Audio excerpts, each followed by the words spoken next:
Hey guys, it's Lavington from K9T.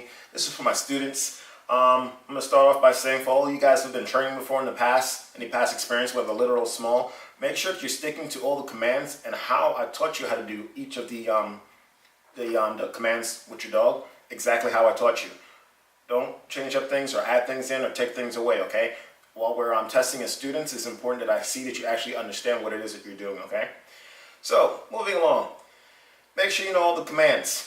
The last class I gave you guys a review sheet. Make sure you review all of the information that's on that verbatim, and I say verbatim.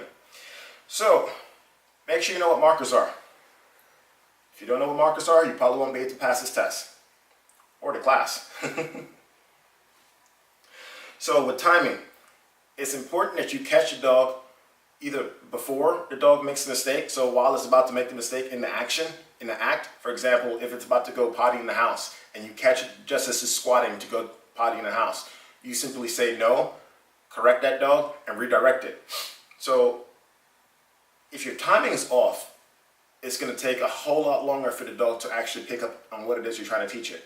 If you're catching the dog as it's doing it, that's perfect. If you catch the dog a second later and it's literally going on potty in the house, that's okay. All right. It's very important. Time is very important for training dogs. Consistency. It's important that you keep the same exact picture every single time that you're training a dog. Why? Because you're making a picture for the dog to understand. And you want to stay consistent with the picture that the dog understands, so this way the dog builds his confidence and he sees the same exact picture every single time. And then from there you build from it. With motivation. You build with motivation because I remember telling you guys, when you say yes, it's like Disneyland. Make it like Disneyland. It means get excited.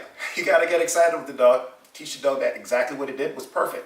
And you're probably going to see I'm not exactly the most Disney-like person in the world. Super happy, super squeaky.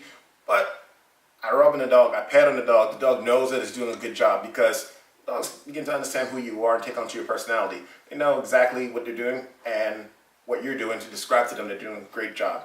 All right? So, make sure you know all your negative and positive command sequences. Make sure you know how to do it in person. Make sure when you do it in person, you're not saying pause, you're not saying reward.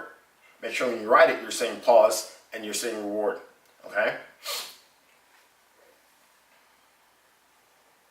All right. Make sure you know what to do when a dog's demonstrating unwanted behavior. I can't stress to you how important that is. That literally is a moneymaker for you when you go out there and start training dogs in the future. And that's it for now. I will get back to you in the next video. Thanks, guys.